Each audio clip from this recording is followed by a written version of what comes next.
We are live. That's right, ladies and gentlemen. It's Q&A time once again on the channel. Liv Morgan wants Dominik Mysterio. That's the top topic today. What is next for the Liv Morgan Revenge Tour? Coming up a very interesting Monday Night Raw. Going to be answering your questions as well. Anything WWE, AEW related. We're on the road to WWE Clash at the Castle. Forbidden Door is on the horizon as well in the world of All Elite Wrestling. And of course, if you're a TNA fan as well, you can drop in some questions on that as well. Of course, NXT Battleground is this upcoming weekend. And of course, there'll be predictions on the channel tomorrow. So thank you everyone that's joining for this episode right now.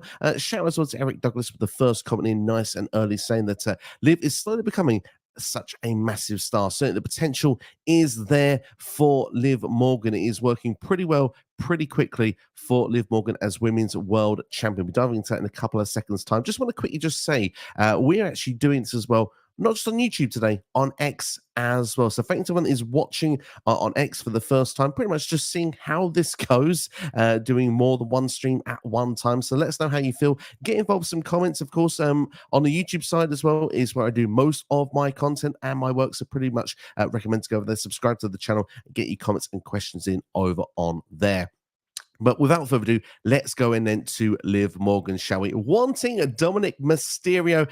This was a fun segment on Monday Night Raw. Of course, calling Dominik pretty much to the ring. Dominik coming out and look, pretty much Liv had done the kiss last week, didn't she, with Dominik Mysterio? Of course, Dominik didn't respond to it, just kind of took the kiss but didn't kiss her back this week as well. Just pretty much Liv saying, look, you weren't out there to help Becky. Let's not kid anybody. You were there because of me. She was very sultry, seductive, and let's be fair, Dominik was doing everything he can to look the other direction, to the point where Pat McAfee did that sort of what you'd see on the NFL, with the pen dotted stuff. That was hilarious to watch. I'm not usually a big fan of that stuff, but I felt it was really fun with Pat McAfee doing it. But yeah, I mean, Dominik, once again, that the hands were being put on him, was going down his chest. He wasn't really responding to it, but he felt like he wanted to. Finn Balor, thankfully for him, made the save, told her to back off. Eric putting in here, yes, I would agree. Finn Balor, such a cock blocker, literally at this point. But at the point in this, Dominik Mysterio, he's married, but of course he's got money, and now he's got seemingly Liv Morgan making the chase as well. But Liv Morgan said she would back off for the time being. She would back off, but she did then sort of touch his hair on the way down as well. There seemed to be like a bit of a hint of a smile as well, caught on camera. But what was more interesting was not just the fact that Liv, made her intentions clear during that. She said she wanted to take everything for Rhea Ripley. She put her plan out on the table. She wanted Dominik Mysterio as well. It wasn't just about the championship. She wants to take everything away. And what I thought was even more interesting was what we got later in the evening, because of course, well, we have the Judgment Day members in the ring. I forget actually the match already, which is not great for me. It's less than 24 hours ago since seeing it, but the Judgment Day were having their issues with Braun Strowman, and of course Dominik Mysterio looked to come and try and make an aid at this point. I believe it was the Carlito match, if I'm not mistaken.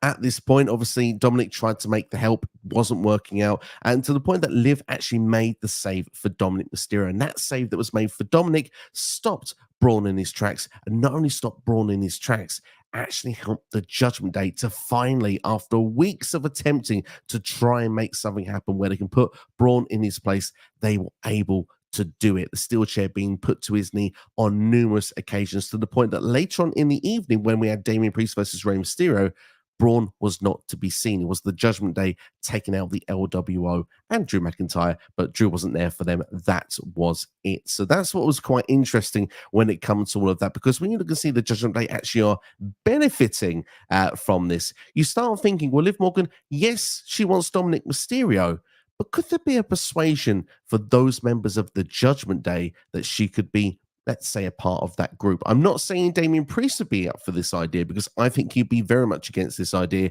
He's very much with Dom, like, you need to fix this with Rhea. Hope you know what you're doing. But at the same time, I do feel to myself that if Damian inevitably, I think, will be kicked out of the group by Balor, JD, Dominik, probably Carlito as well, because there's been that, friction with both sides.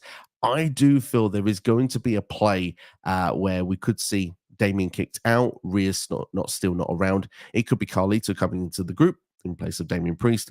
Could be Liv Morgan taking over Rhea Ripley's side of things. So it could be then the case that when they come back, when we say Rhea Ripley comes back, Damian Priest can be feuding in the meantime. It could be Rhea Ripley and Damian Priest with the help of one or two others against this new formation of the Judgment Day. That's what I think is the direction. That's where I think the destination is going to be. It's going to be interesting if that is where the Liv Morgan Revenge Tour takes this all the way. I do think the Revenge Tour, though, will inevitably end badly for Liv Morgan. I think that when Rhea Ripley does return initially, she is not going to keep that championship for the long term. But there could be a situation, it's been discussed in our chat in previous streams. So for those that are watching this for the first time, I want to give a shout out to Kiki Leo. I believe there was a point he made on one of these streams, was the idea that if Dominik and Liv were together, it should not be revealed that Dominik's really on side with Liv until we actually get Rhea Ripley back, which so far WWE are doing.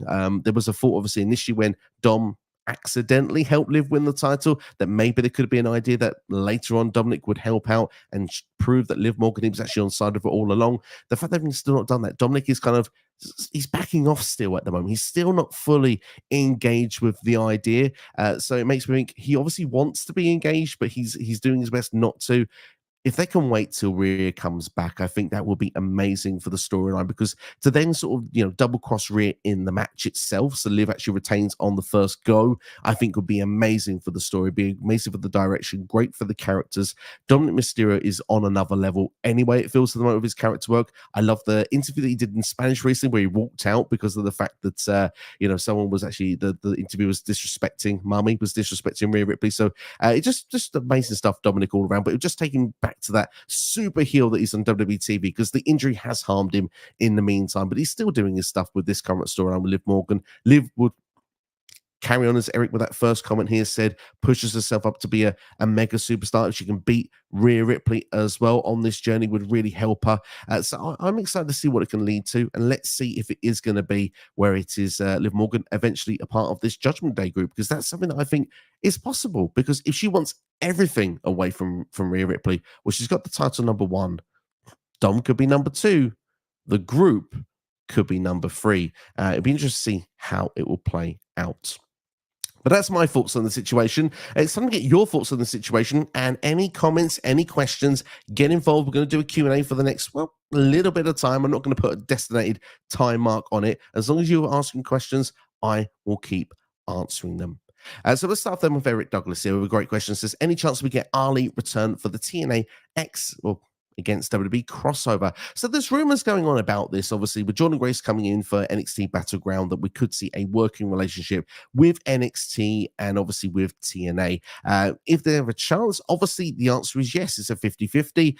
So that obviously one side of that is yes. I would like to think it could happen. The one thing I think supports this argument in particular, Eric, is because apparently before Mustafa Ali was released from WWE, it was he was put in NXT, which, funnily enough, and Sean apparently had plans for for Ali for about 9 months with this new character that he had developed, that had started its way on NXT TV, that got cut, the rug pulled from underneath, and then this guy literally has gone to TNA. He's carried on that gimmick, he's carried on that persona. It would be interesting if he was to be brought back in. The only thing I would say is that if he wants to come into NXT, or if WWE was to bring talent over to NXT, I would expect more they would look at people that they would think that they may want to sign long-term in the future. I think Jordan Grace, it's a play for long-term. Obviously, I don't know when her contract expires, but I would turn around and say Jordan Grace was in the Rumble, impressed.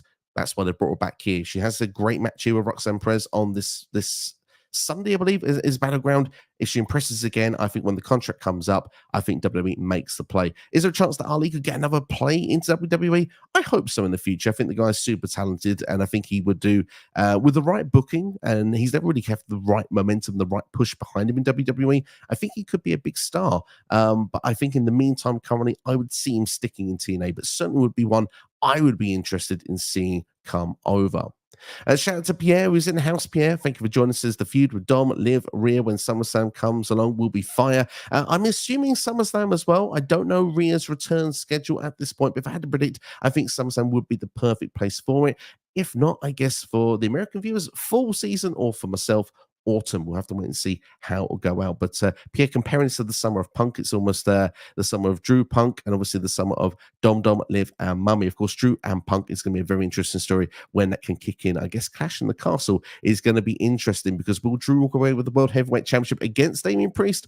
Which could also then start the friction with the Judgment Day, by the way, because if Damien's going to get kicked out, he needs to lose that title. He's been showing himself to be above this group, it feels, since WrestleMania, because the rest of them have been screwing up until this week on Raw. Of course, Finn Balor picking up the win over Dragon Lee, and of course, then finally putting down Braun Strowman. But at the same time, if Drew doesn't win that title, maybe CM Punk is going to appear. So let's see how it's going to play out. But P also suggesting we could get Rock and Rhodes in the summer. It seems more likely now that it could be WrestleMania at this point, but I still would not be against it if it was to happen at SummerSlam.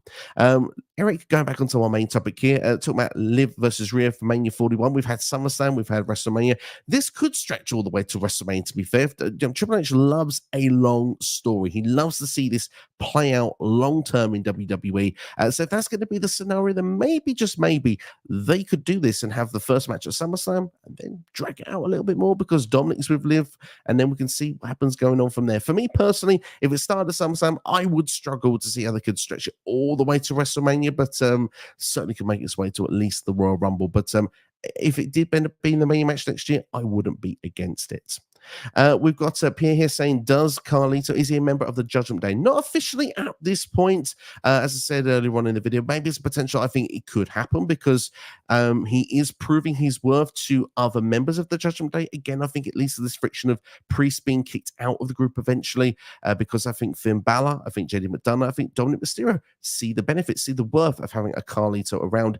Damian Priest is not sold, and I think this is where it starts becoming a numbers game because, well, we think one thing, this guy thinks another. Maybe Damian is not what's best for the group, especially if Damian loses that championship. We have a couple of comments on Chad Gable, so let's bring them all up together. And like I say, for anyone that's watching on X, by the way, I've not seen your comments coming up on at this particular moment. If I don't know if they're able to on X, I'm testing it for the first time. But jump onto the YouTube side, SCW, the wrestling channel, type that in the search bar, and you probably can see as well from my Twitter page. That will give you the link there. Come on over, drop in some questions, get yourselves involved. Honestly, it'd be great to have you all a part of this. But Pierre says here, next weekend, I want Chad Gable to win the IC title. This is the best version we've ever seen of Chad in WWE. The heel run of Chad is the best of his entire career. And Eric also saying here that Chad is so much better as a heel. Loving the storyline. For me, I have to agree with this. I think that Chad has been able to, well, he's been given a proper story as well. It's not just even the case of the fact he's heel. It's the fact that he's been given something to sink his teeth into with the Alpha Academy. The fact that he has almost, I don't think necessarily this week, but usually multiple segments on Raw. I think he had 2 this week, but some weeks he's had like 3, 4, 5, including backstage segments. So Chad is really benefiting at having this group at this particular time, the Alpha Academy, the rumors that are going around with the chase of the Intercontinental title. And the fact is, well, it's not even just doing Chad Gable the favors.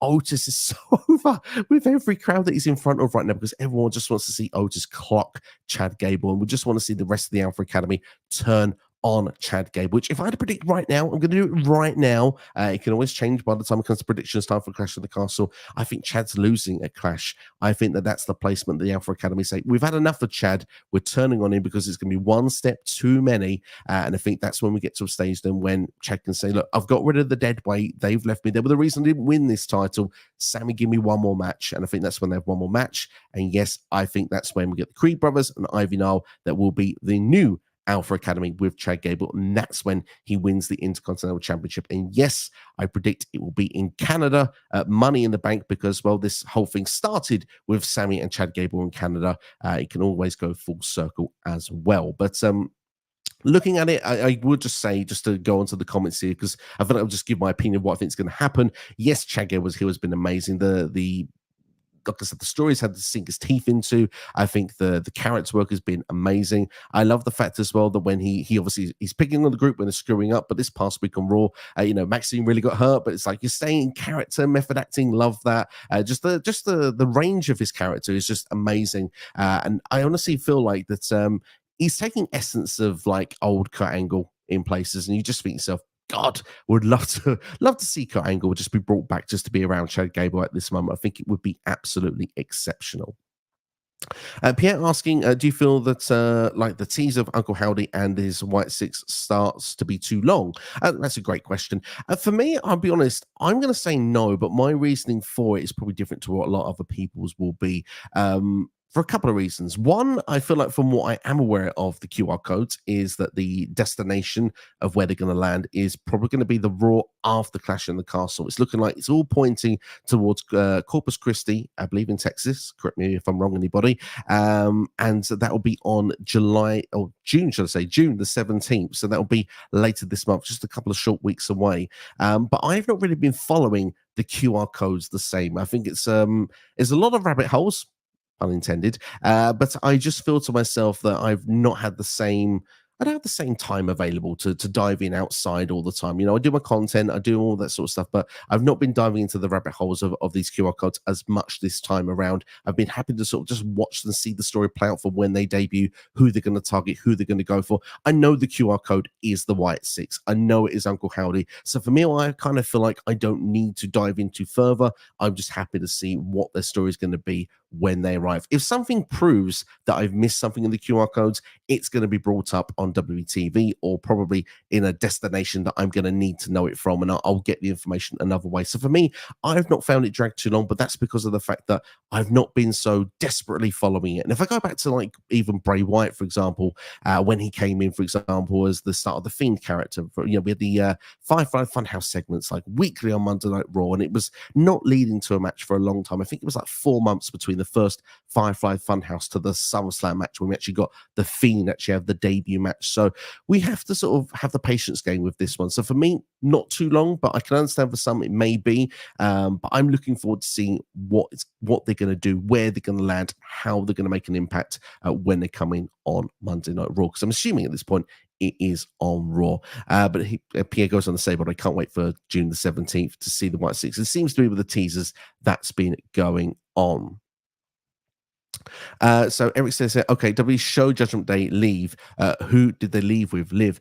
I'm not entirely sure, but what I do know is that Liv, I saw a clip on social media. I want to say Instagram is where I saw this clip.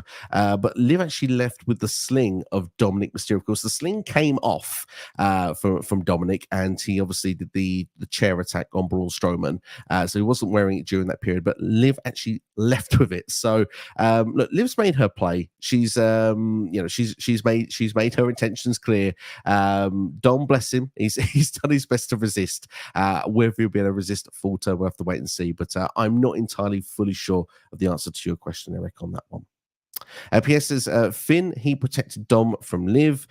Finn doesn't understand yet, but soon he will. All the Judgment Daymers will understand, and they will accept Liv as Rhea's replacement in the Judgment Day. I feel that's the same destination, Pierre. And if we look back, and thankfully, I saw a clip actually pop on my phone from an old show of Finn Balor and Liv Morgan teaming. I believe it was against the Judgment Day. It was at Hell in a Cell a couple of years ago. So, funnily enough, they have history of working together, Finn and Liv. So I think that they will be working together at some point in the future.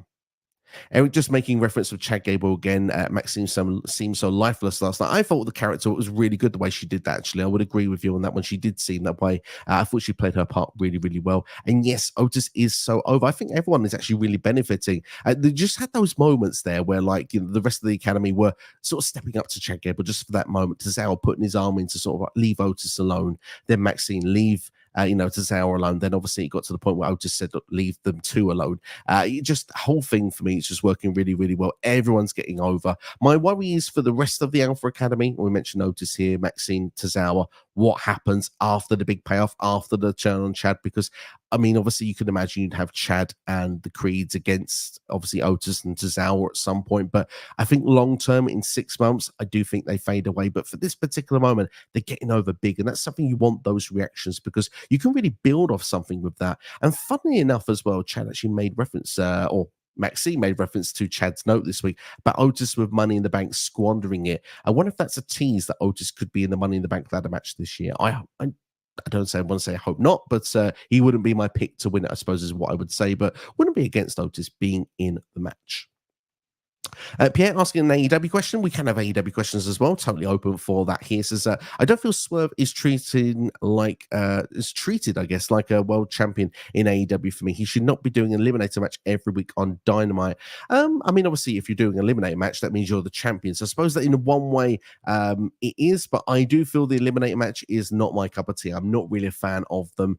Mainly, actually, more to do with the challenger personally, because they always seem to be eliminated. I don't ever see an eliminator match like they actually go, no, we're not. We're getting our championship match because we win this match and we build ourselves to a future match down the line. It's just, yeah, there's an eliminator match, yeah, because the person you're putting in the match with the champion is not going to be going for a title anytime soon. But Roderick Strong is the one that's going to go for it this week. Should be a brilliant match. I'm really enjoying Roderick Strong's work in AEW right now.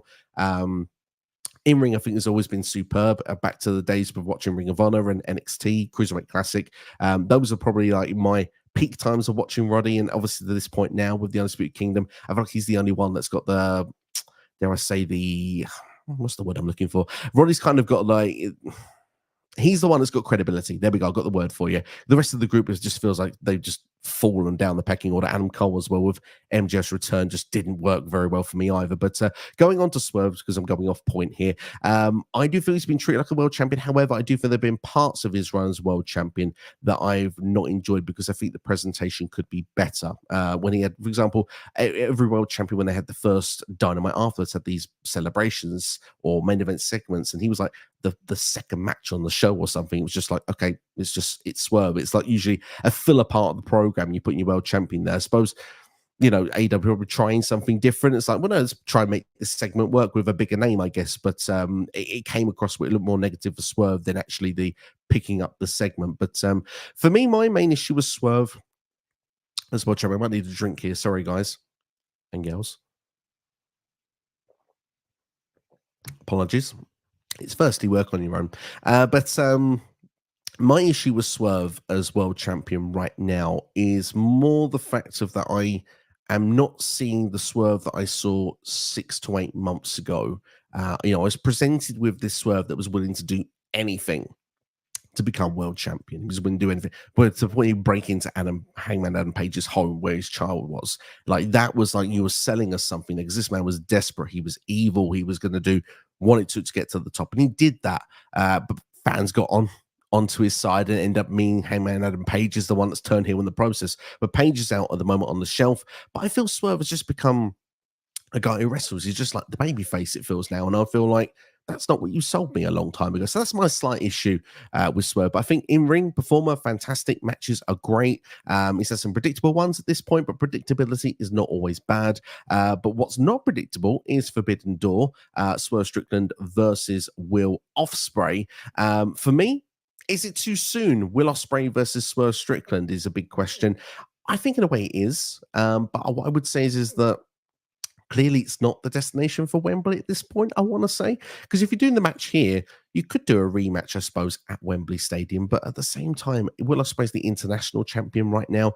I just feel for myself that maybe you do this here and then you build to separate matches at Wembley. You do Swerve versus Hangman Adam Page, which I think will return by All In. And I think Will Ospreay can do something like with the international champion, maybe take on a top UK star in front of a massive crowd. I think it's, I believe his name is Michael Oku, I want to say, from Rev Pro, as someone would be a great shout because it was Will Ospreay's last match on the Independence as a 5-star performer as well.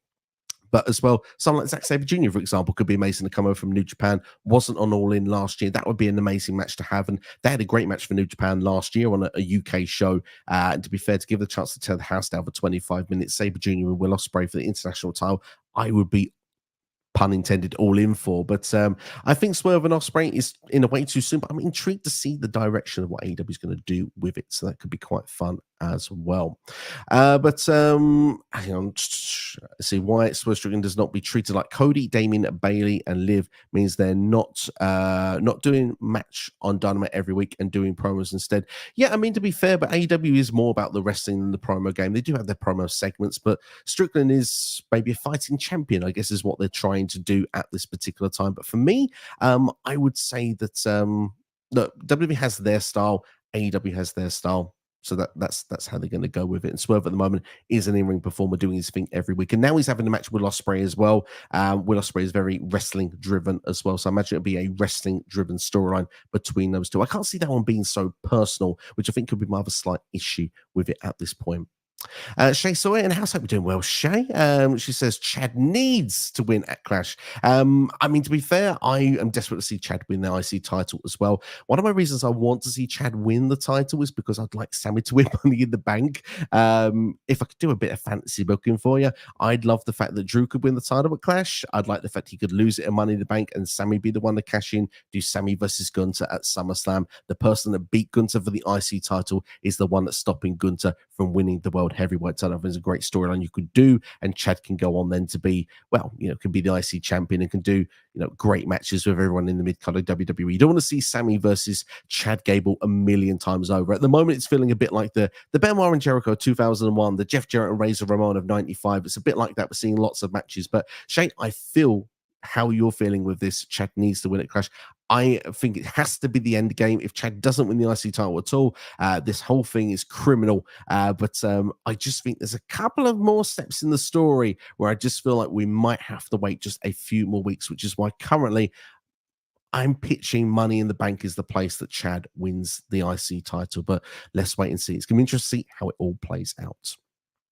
And to one that is watching on X, thank you for watching. Everyone that's watching on YouTube as well, thank you for watching. For my understanding, from what I'm being told here on my side, I think you can only put questions in on YouTube. So I recommend going to the YouTube side, dropping in questions if you have any, if you want to get involved on this stream. And as well, so you can perhaps like the video while you're here as well. If you're enjoying it, subscribe as well so you can keep up to date with more videos as and when they drop, just to keep you alert as well. That tomorrow will be NXT Battleground predictions on this channel, and it will be available to watch on X as well. PS says, you know what?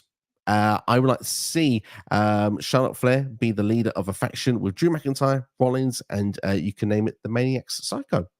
Fair play, Pierre. That's fair. That's a faction for you, my friend. But another question from Pierre says, if Sammy loses the IC title Money in the Bank against Chad Gable, what do you think will be next for Sammy? Well, if it happens at Money in the Bank, it won't be Sammy versus Gunter, unfortunately, at SummerSlam. I would guess we would have Chad versus Sammy one more time, knowing Sammy has now the Creed brothers to deal with instead of the Alpha Academy, and at this time the Creeds would be full on heels and they would have no issue with taking out Sami Zayn. So I think it would be a case of maybe Sammy trying to get some backup of his own. I'm not sure, but Sammy, I expect eventually will probably end up in the Bloodline storyline in some format. However, I don't think it'll be as immediate as perhaps maybe some people have predicted, suggested in the wrestling community, perhaps even as early as Survivor Series. But that's how I'm feeling at this particular moment now. Eric says it was Finn, AJ, and Liv versus the Judgment Days, Priest, Edge, and Rhea Ripley. That's right, for when we had Liv and Finn as teammates. Of course, that was at Hell in a Cell, I believe, in 2022. Eric says that I feel Otis might win from Chad at SummerSlam. I'm guessing you're talking about the Intercontinental Championship.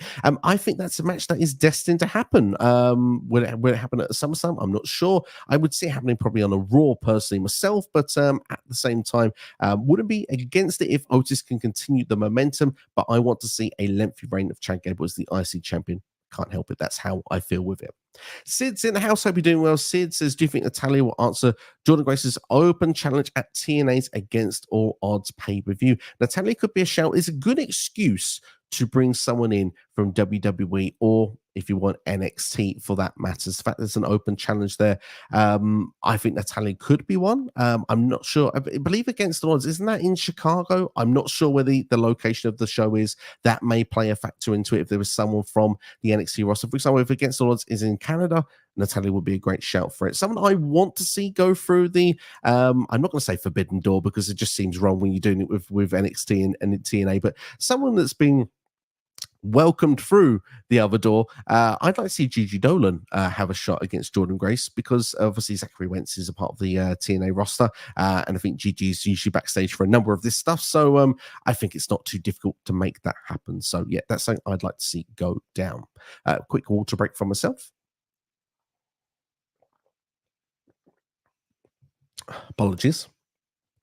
Eric says he will accept Sammy losing the title of Money in the Bank under one condition: Sammy in the Bank. That's a really good ring to it. I couldn't help but feel yesterday after seeing though Monday Night Raw, Jey Uso put his name in the hat that I can't help but feel he could be a heavy favorite for Money in the Bank this year, because can you just think Yeet in the Bank is just something WWE would just market all over. You could see the personalized briefcase, can't you, on WWE shop. It's all about the money and all about the Benjamins these days for WWE, and he's a top merch seller, so I can see Jey Uso being a potential one that could win it, and also it would be his path to SmackDown if they want to do the Bloodline stuff, but also for Sammy could be a pathway as well should they want to do that. But I would love to see Sammy win Money in the Bank. Was the prediction for myself, and for those that are aware of this channel for long term, and Steve, a regular co-host of mine on here, we made that prediction of Sammy winning in January. So it's a long time. We'll see. We're a month away. We'll see if it goes.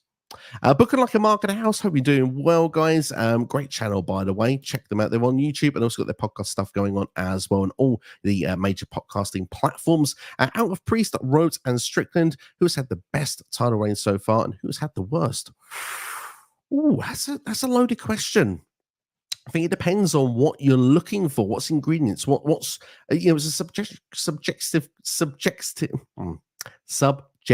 question. There we are. It's easy for me to say. If wrestling is your thing, if storyline driven is your thing, or defending the title is your thing, because Cody Rhodes is defending the championship, I'm going to take his name first, but a lot of people have been a bit lukewarm on it. I think Cody's been accursed a little bit with the idea that he only has 3 weeks to build each story to get to a premium live event, obviously, right now, because obviously you look at Backlash, he had a few weeks for AJ Styles, then he's had to build Logan Paul in 3 weeks. We're now building AJ for Clash in the Castle again. Feels more personal this time around. I think Cody is starting to cook. It's starting to get there, but I think a lot of people have soured on it very quick because I think they wanted a big follow-up to the Bloodline scenario, which hasn't happened as of yet.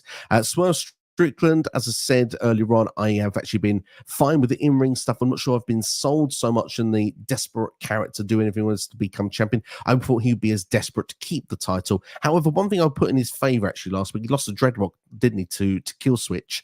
He did actually cut some of Killswitch's hair off in retaliation after their match this last week on AEW Dynamite. So there is still a bit of that swerve in there. I just want to see more of it. Priest, for me, hasn't defended the title as much. He's obviously defended it once against Jey Uso at Backlash, but his next defense is coming against Drew McIntyre. But arguably, he's in the story that's very interesting on Raw right now, because the Judgment Day, despite the fact that many of them are screwing up left, right, and center, Priest seems to be the piece that's not screwing up. He's winning every match he's getting. And also, I do think he's probably got the most interesting storyline of the three of them. So, and I think anyone could take the title from Priest, but I think with Rhodes and Strickland, I think it's harder to see who would actually take the title off them. So it's difficult. It's a very difficult question. So let's put this into a run. Who's had the best reign and the worst reign so far?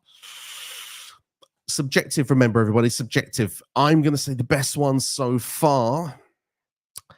I think the best one so far for me has to be Swerve Strickland, I think. Just purely because he has been wrestling the most. I will put it down to wrestling. He's been doing eliminator matches and been doing title matches. So I'm going to put it down to that.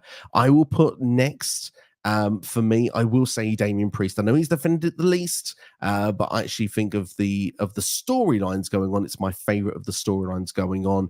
Cody Rhodes is last, but I do think he's actually had some of the best matches of the three.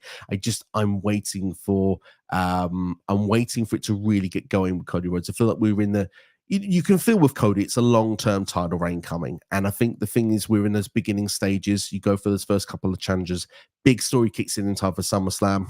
Could it be a Randy Orton? Could it be a Bloodline member? We'll have to wait and see. But I think Cody, if we come back to this question, when all three have lost their championships, I think Cody could be at the top of it. I just think right now I'm slightly more interested in what's going on with the other two title reigns of the three right now. Roger says, what's your opinion on the WWE and TNA partnership? I think it's amazing. I want to see TNA do well. I've always been quite a big fan of TNA and Impact Wrestling. I've been following on and off, I think, since about 2010. So, there has been some years where I've been away, but years I've come back, and I want to see them do well. So it can benefit TNA. It can benefit WWE as well. A part of me is a dreamer. I want to see WWE buy TNA and just have it as a separate brand. There was another feeder promotion to get those indie ones in that then are ready. So like you have your NXT that's built for your real developmental people, and those ones make it to TV. You have your TNA, which builds your indie stars. Then those top indie ones come into NXT with the people that are the most ready for the developmental, and then you push them to Raw and SmackDown. That way, also, WWE gets the tape library of TNA, which for me would be amazing to have on network, Peacock, Netflix, wherever you're watching, however you're watching. So yeah, that's what I want.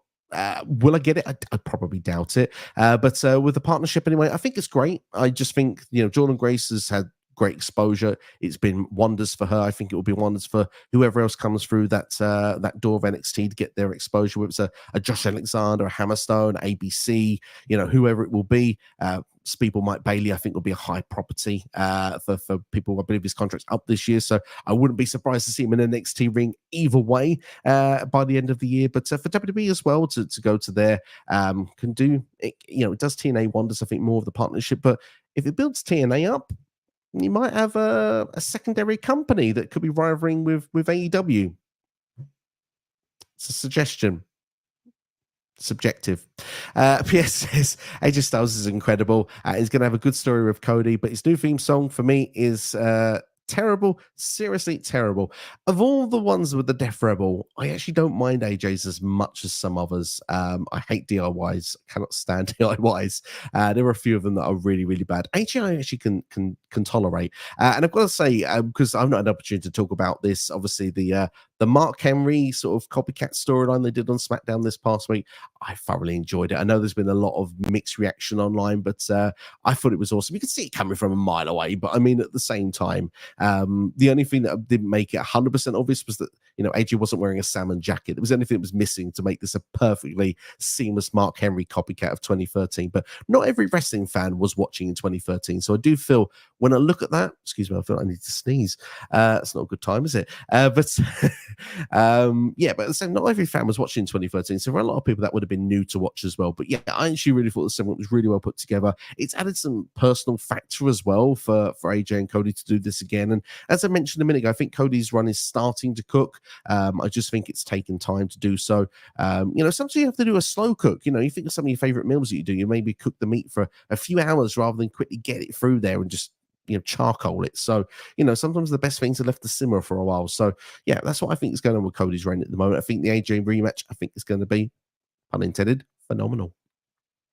If you're watching on the YouTube side, make sure to hit the like button, share with a friend, and subscribe as well to the channel. If you're watching on X, then why not drop over to the YouTube side as well? You can get involved on the questions, and also you can subscribe as well. Keep an eye on other videos that drop on this channel on a regular basis. Eric says here, Ospreay versus Pac for the international title. Would love to see it. If that's a suggestion for All In, that would be a pretty good one. Pac was missing last year, so yeah, would be really down for that. Adam Copeland to undergo surgery for a fractured tibia. Says Zane, thank you, Zane, for that information. Obviously, Zane welcome to the stream as well. Yeah, it's a shame with Adam Copeland, but you could kind of see that spot off the top of the cage at Double or Nothing. I thought, how's he landed on his legs and been okay when he was continuing that match? Obviously, it's come now out that the fractured tibia was there. It kind of reminds me of the Sid moment. Thankfully, it didn't have the same horror show as Sid back in Sin 2001 for WCW fans. Yeah.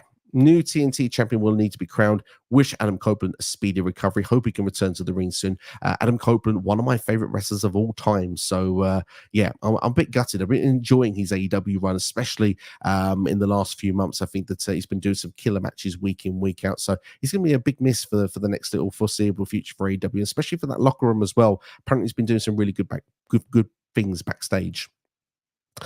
Zane says, well, Against All Odds is going to be in Chicago. Oh, there you go. So maybe not Italian, maybe something that could be Chicago based could be the opponent for Jordan Grace. Would make a nice little pop for the crowd. Pierre here says the match between Ricochet and Bron Breakker was really good. Next week, Ilya Dragunov versus Bron Breakker will be a banger. It will be indeed. I'm loving Bron Breakker's character in WWE on Raw. This is perfect how they're booking him. Obviously, just the real problems he's had with Adam Pearce, the fact he's a wild child, can't be contained, feels like a proper Steiner, doesn't he? As well, Bron Breakker's adding prestige to the King of the Ring tournament, even though it's already finished. The fact is, like, you didn't book me in this. I've still got a problem with it. So now you can't control me. The fact is, well, he's been, taking people out left, right, and center. The match with Ricochet, like you said, was great this week. Ilya Dragunov is going to be great next week as well. I think Bron's going to be a star. I really, really do. And I think if you want to continue this with Bron Breakker, my little tip for a storyline suggestion, not that anybody from WWE is listening, I would not put Bron Breakker in a qualifying match for Money in the Bank either. I just think it would just keep this story simmering through to SummerSlam. You don't deserve to have the qualifying match. Don't deserve to be on a premium live event. Make Bron really have to work his way to get there. Make it a real personal factor. So yeah, that's what I want to see. But I'm really looking forward to the match of Ilya Dragunov next week. I think it'll be awesome. PS says, with Jordan Grace being on NXT to do a match with Roxanne Perez for Roxy's title, will we see AJ Styles at Slammiversary? Now, for those that have seen some previous videos on this channel, know my answer to this. I think we will see AJ Styles in TNA in 2024. I thought we would see it before this, but I mean, this is the house that AJ Styles built. Pierre goes on to say, I will say at the moment, yes. My reasoning for it is because I think the Cody match is before.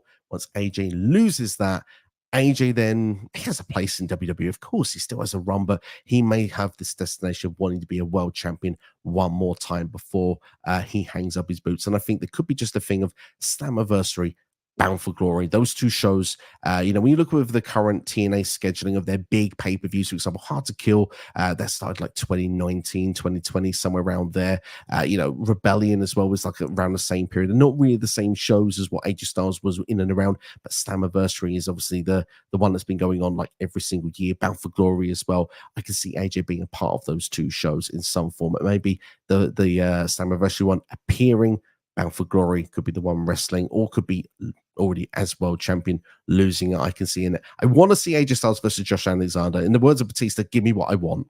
That's what I'm going to say about that. PS says, I hope Carmelo Hayes will have a big feud with Big Stars on SmackDown. It's looking like it so far. He's having a good start for me. Obviously, he's having a bit of a feud building with LA Knight, which has been quite good. And obviously, had a feud building as well with Bobby Lashley.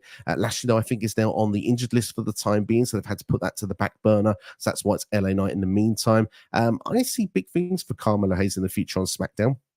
I think we could even see a United States title run at some point before WrestleMania. But before that, we need to get the title off Logan Paul. And yes, you know who I'm going to put it on, LA Knight. Roger, welcome. Roger says, who do you think is the best champion out of WWE or AEW or TNA or NWA? Jordan Grace is the selection for Roger. So I'm taking any title, any champion in any promotion. Goodness, it's like me having to quick maths, having to really think about this quickly. Well, Logan Paul's the longest reigning one in WWE, but I'm not going to select him. I think Jordan Grace is a good selection, to be fair, that you've made, because she's been dominant. She's going for another champion in another company. I find it hard to argue with that. But I'll have a bit of fun with you, Roger. I'll have a bit of fun with you.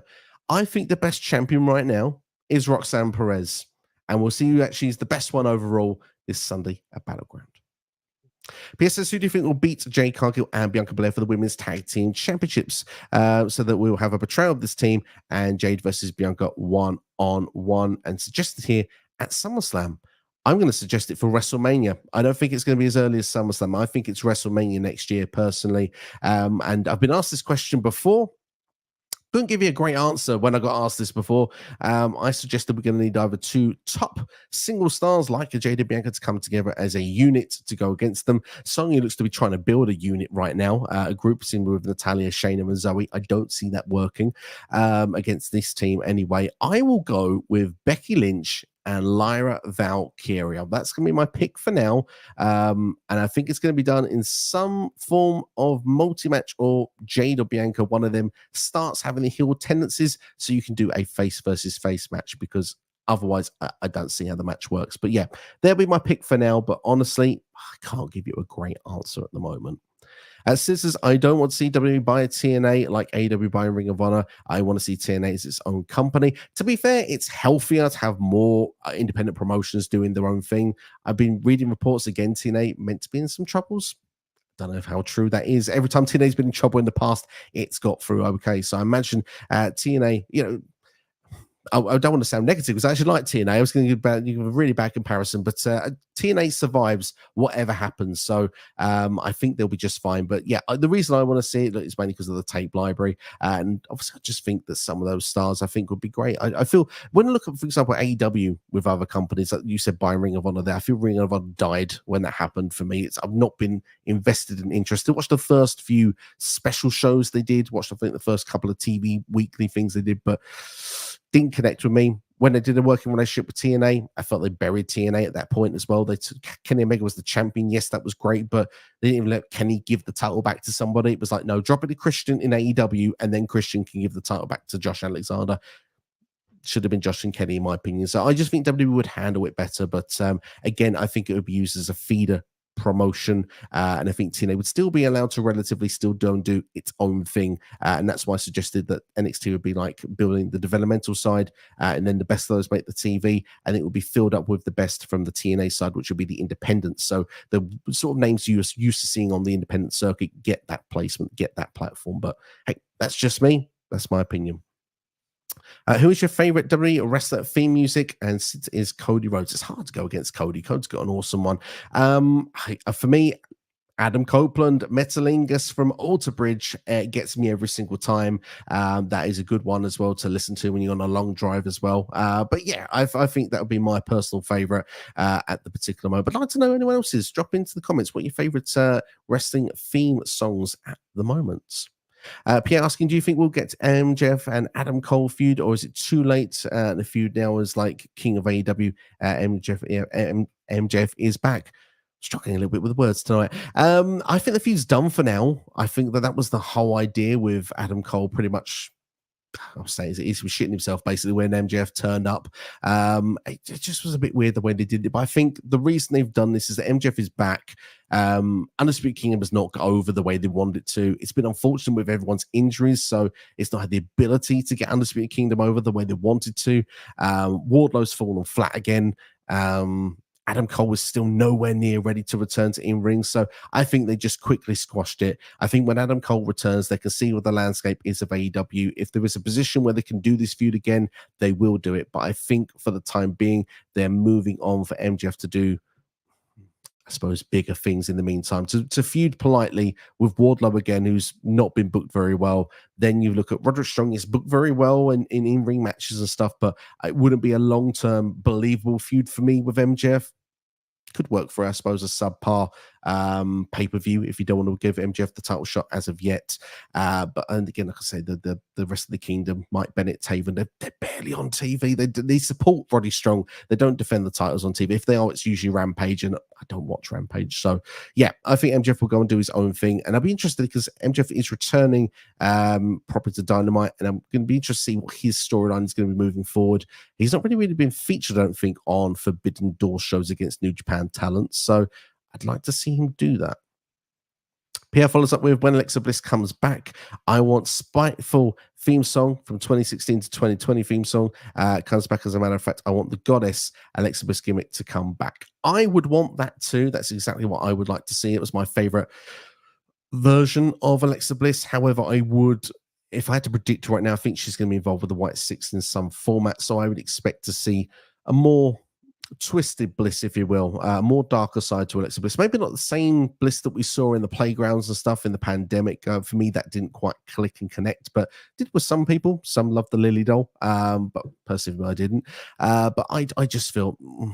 I can see it maybe intertwined of the two. I felt like what we were getting when Alexa Bliss was against Charlotte Flair, I want to say a couple of years ago, there was kind of something in between. I'd say it could be something in between when she does return, but I think she'll be involved with the White Six in some form and variation. So when she returns, I think she'll be on Monday Night Raw.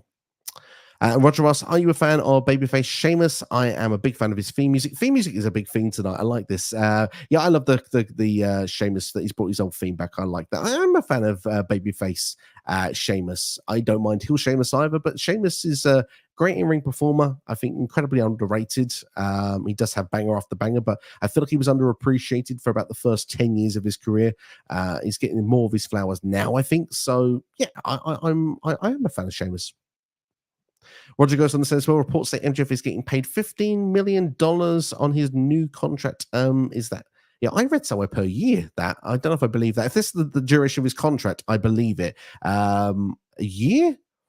That's a lot of money that's been paid out. But hey, MJF is one of the hottest properties in wrestling. So, hey, you want to stop him going from WWE, I suppose. Pierre, do you remember in 2020 the feud with Sonya Deville and Mandy Rose at the time? Sonya did the best promo of her career ever. That Sonya Deville for me was excellent. Was indeed. That was a really good feud. And you wanted Sonya Deville to be a women's champion during that time period. To me, I really enjoyed the feud with Sonya Deville and Mandy Rose back in 2020. I thought it was great to see at that point two stars that had not been used to the best of their abilities getting the platform to shine. I felt sorry for them that it wasn't in front of fans, but when the storyline clicks and something is working, you go with it. And that was definitely for Mandy and Sonya two of their best moments in their career. Mandy obviously had a great run in NXT as well. Sonya, I think some of her best times are still ahead of her. I'm really excited that she's back. I'm actually a big fan of her works, and I think she's a really good talker. I think she's a good in-ring performer. I would like to see a push for Sonya Deville, and I think they're looking to try and make something happen for her on her return. And I'm interested to see how that story is going to play out. Last comments now, if you want to get them in, going to wrap up in the next few minutes or so. But we're going to take this with Booking Like a Mark. Most Triple H PLE cards only have 5 matches.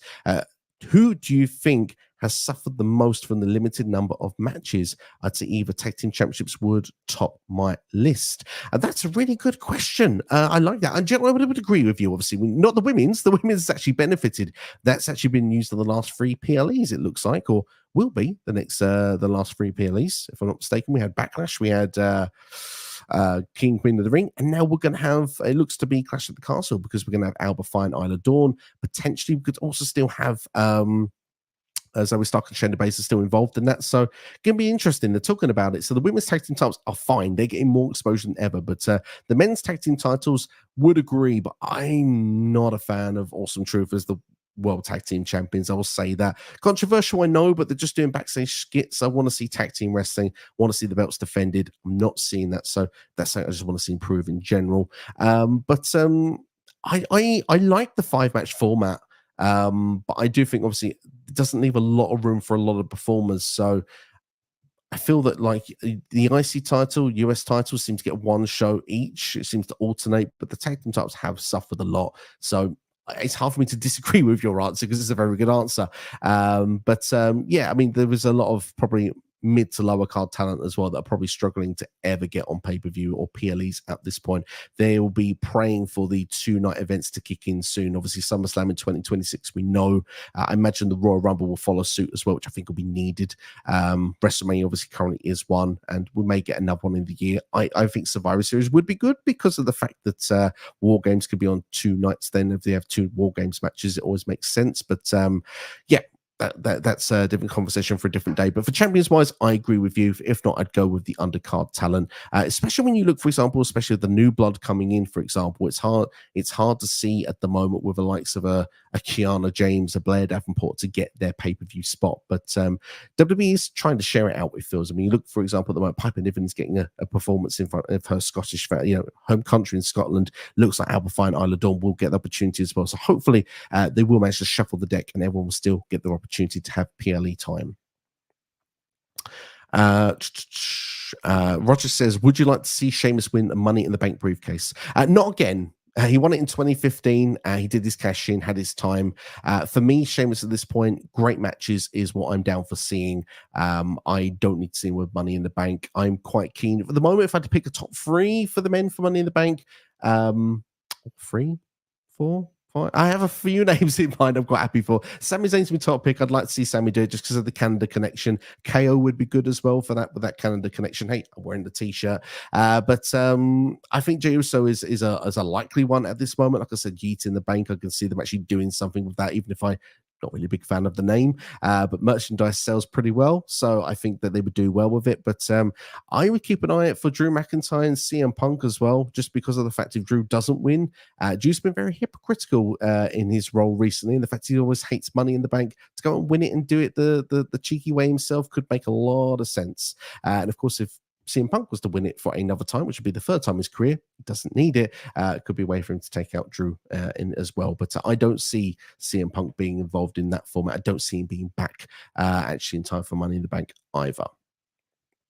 PS says, I still like to see Mandy Rose come back and have a reunion with Toxic Attraction on the main roster. I wouldn't be against it. I'm not sure if it will ever happen, but I wouldn't be against it. I did enjoy Toxic Attraction when they were around.